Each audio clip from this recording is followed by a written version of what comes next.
Hey everybody, welcome back to the channel. Thank you for tuning in. Today, I'm finally gonna attempt to answer that question that everybody's been asking me since I bought this car, and that is, what is the better car? The Mark IV Supra or the R35 GT-R? For those of you that are new to the channel or don't know, before I had this car, I actually had a 94 Toyota Supra Turbo with a 6-speed that I converted to a single turbo and was using as a daily driver. I actually sold the Supra with the express intent of buying a GT-R, and people have wondered, do I regret that decision? Was the Supra a better car than the GT-R, or am I super happy that I swapped platforms? I'm going to attempt to answer that today with this video.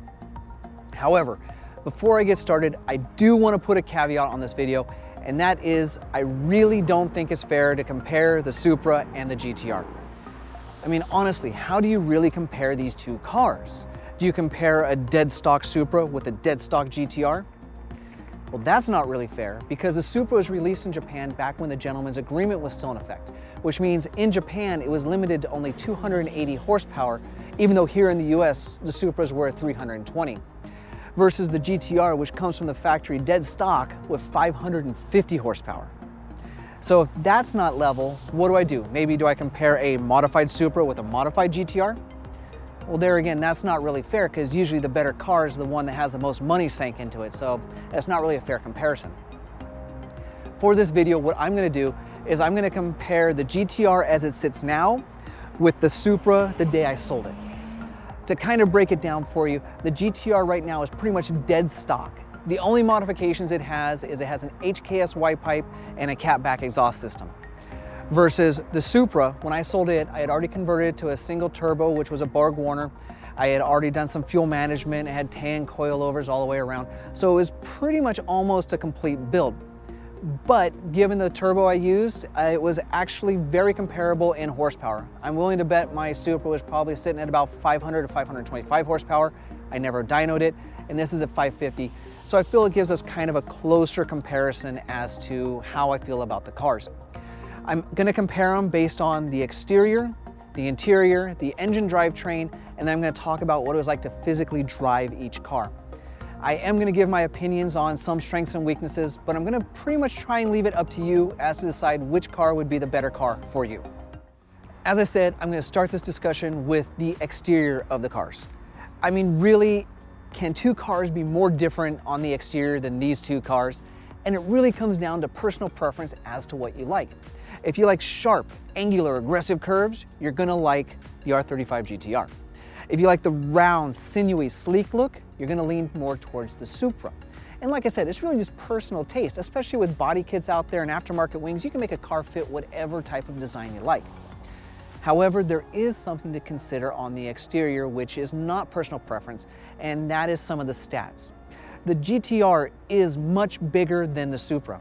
The GT-R is 185 inches long, 75 inches wide, and 54 inches tall, versus the Supra, which is only 178 inches long, 71 inches wide, and only 50 inches tall, which means it is a much, much smaller car.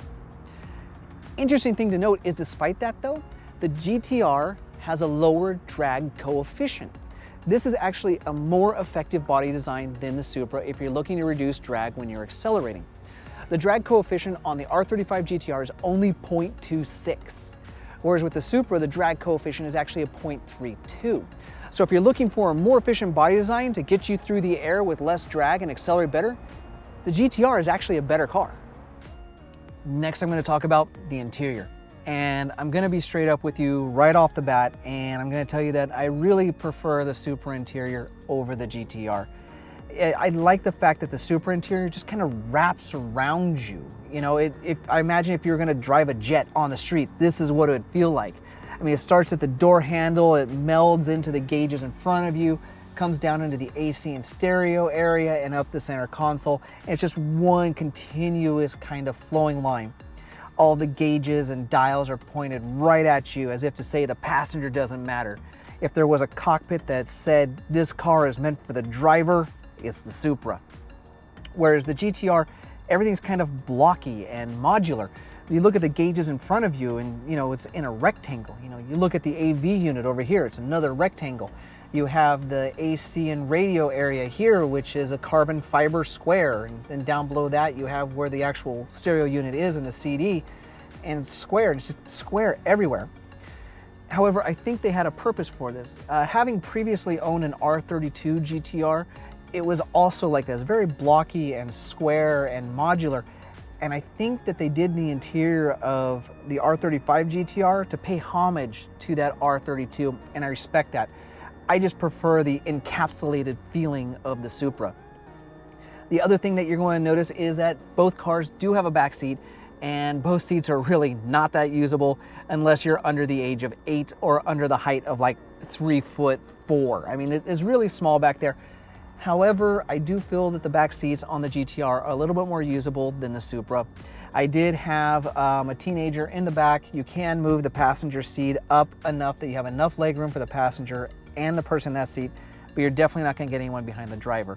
So in that, the GT-R is a bit of an advantage. The other thing to consider when it comes to the interior is the Supra is a hatchback, where the GT-R actually has a trunk. And if you live in a warmer area, that is going to affect things. I wasn't aware of it until I actually had the car, but because you have a hatchback, the trunk area is part of the cabin. That rear window on the Supra is huge, and it collects all that heat from the sun and directs it right into the cabin, making it a much hotter cabin. Whereas the GT-R, because it actually has a trunk, it has a smaller rear window that's angled a little bit more, the interior tends to stay a little bit cooler. But like I said, it really comes down to personal preference. Do you like that wrapped around molded look, or do you like this modular design? Me personally, I think the Supra has a better interior. Now I'm going to talk about my favorite aspect of any car, and it's probably yours too. It's the engine. I mean, let's be honest, this is the best part of the car. This is what supplies us with the power we need to accelerate. It's what we need to hit our top speed. It's what gets us into trouble. It's what lets us carve up canyons or have fun on the drag strip or whatever it is you do with your car. It comes down to the engine. I'm very thrilled with Nissan in that they didn't do what a lot of other car manufacturers are doing right now, and they didn't hide their engine under a big piece of plastic. I'm looking directly at you, Mark V Supra. I mean, you take a look at engines nowadays, they very much buried under a bunch of wires, and it's ugly and nasty, and they just put a decorative plastic piece on top, and the normal person pops open the hood and thinks it's pretty. Nissan didn't do that. They actually developed a very nice looking engine. The only thing they did was put this little piece over the intake runners to kind of dress it up, but for the most part, what you see is what you get. The 2JZ is the same way, but that came from an era before they were used to hiding the engines underneath pieces of plastic. So you pop the hood on the Supra, there's the 2JZ right there staring at you. It's also a very good looking engine. This is also the part where I talked about it's not really fair to compare these cars in their stock form, because anybody who knows about the 2JZ knows that that engine can handle 800 horsepower on stock internals all day long without an issue. You don't have to worry about replacing your crank, your rods, or your pistons. You're just ready to go. You slap on a bigger turbo with some fuel injection, some fuel management, and you can really push that engine. The VR engine that comes in the GT-R here is also very similar. It seems like a lot of people can push about 800 horsepower out of this engine before they have to start worrying about breaking it apart and working on the internals. So in that, I feel the engines are kind of a push, just depending on what you want to do with the car. The advantage that the GT-R has over the Supra, though, is that it is a V engine versus the 2JZ, which is an inline. And where this advantage comes is when it comes to the turbo setups. So when you take a look at a V, there's 3 exhaust runners on the driver's side, 3 exhaust runners on the passenger side, and each side of the engine powers a turbo. And it can be a smaller turbo because when those two come together, they can increase the PSI and you get the power you need from your pressure and your fuel management. Whereas the Supra with the 2JZ, it's an inline 6, which means all 6 exhaust ports are on one side of the engine. Dead stock, the Supra comes with a sequential turbo system, which means all the exhaust gases come out of one side of the engine and it powers one small turbo. And pretty much the idea is that that small turbo can spool faster than a larger turbo. And then at a certain RPM, a gate opens and the exhaust can then power a second turbo, and that's where you would get the real power out of the Supra. And that's where this kind of has the advantage, is that it doesn't have that sequential system. You've got 2 turbos running all the time. As I said though, I don't feel I was gonna basically compare the GTR as it is now versus the Supra when I sold it, because they were closer to horsepower. When I sold the Supra, it had the Borg-Warner single turbo. And this is where the GTR starts to get a bit of an advantage, in that there's no turbo lag because it's running small turbos, which means your power band is much more linear. You don't have that lull.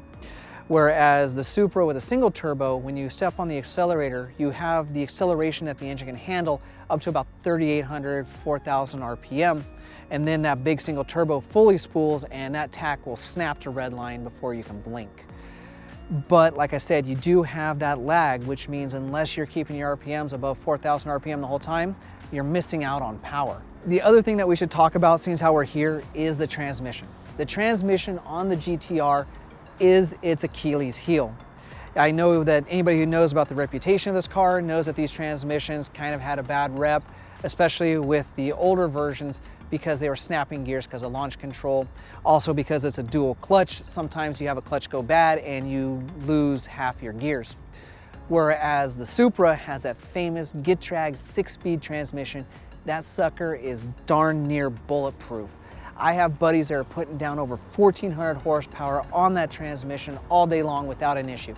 So where the GTR has an Achilles heel with its transmission, the Supra has no Achilles heel whatsoever. Of course, this is the test that really separates what's the more better car, and that's really just the driver experience. And of course, I've got to address the elephant in the room first. It's the one that everybody knows, and that's that, you know, my Supra had the Gtr 6-speed transmission, but the GTR doesn't have a manual option. Yes, I know that no human can shift fast enough to keep up with this engine, which is why they went with a dual clutch transmission only. And I know it's more efficient, but do I miss the manual? Yeah, I do. There's just something missing, you know, when you're going around a corner or you're driving through a canyon, you want to slam gears from, you know, third to fourth, or downshift when you're coming up to a stiff corner. And you just don't get that with this car. Sometimes I find myself reaching for the stick, realizing that all I'm going to do is switch myself from automatic mode to manual mode, or vice versa. Yes, I do have the paddle shifters on the wheel. I have used them, but it's just really not the same sensation. So in that, yeah, I feel like you do lose some of the driving experience by not having access to a manual. One thing that though the GTR has over the Supra when it comes to just kind of driving around is the technology involved. I really enjoy the 3 R switches down here underneath the AC unit, because if I'm just cruising around the streets, you know, I'm not going to need the super stiff, suspension. So I'll just kick it into comfort mode, and it makes it a little bit softer. Granted, this is a 2013. This is before the 2015 update. So does it change a huge amount and make it more comfortable? Not a lot, but there is a difference. And for those of you who've been riding around on coilovers, you know, they're super stiff. Unless you're running some sort of EDFC that allows you to adjust in the cabin, you know, usually you're stuck with a pretty stiff ride all the time. However, one advantage that the Supra has over the GTR is the overall road feel. For some reason, the GTR just feels big and heavy. I mean, yes, it is a big car. Yes, it is a heavy car, but it's not that much heavier than the Supra. It's only a couple £100 difference between the two. And yet the Supra feels just so much lighter. So it feels more like that Japanese sports car, where this car kind of feels more like an old muscle car. One of the major differences though between the GTR and the Supra is of course that all-wheel drive. When you go around corners hard in the Supra, yes, it can handle it, not as well as something like an RX-7, but yeah, the car can handle, but you're limited based on the weight of the car and the rear-wheel drive. With the GTR, because it has that all-wheel drive system, you really feel comfortable going into a corner. I mean, really, your limits to taking corners is basically how much faith do you have in the rubber compound of the tires you're running. Of course, the funny thing about the Supra versus the GTR when it comes to just kind of driving around is the noise. The GTR, despite the fact that it has a noisy exhaust, is remarkably quiet. Unless I'm really hitting that accelerator, the drone is not that loud and the road noise is not that bad. Whereas the Supra, I think because, you know, it has, you know, less of the deadening and less of all the safety features, you heard a lot more of like the cars going next to you or going the other direction. You heard the tire noise. You heard your exhaust a lot more predominantly. Now, of course, this is really where it kicks in.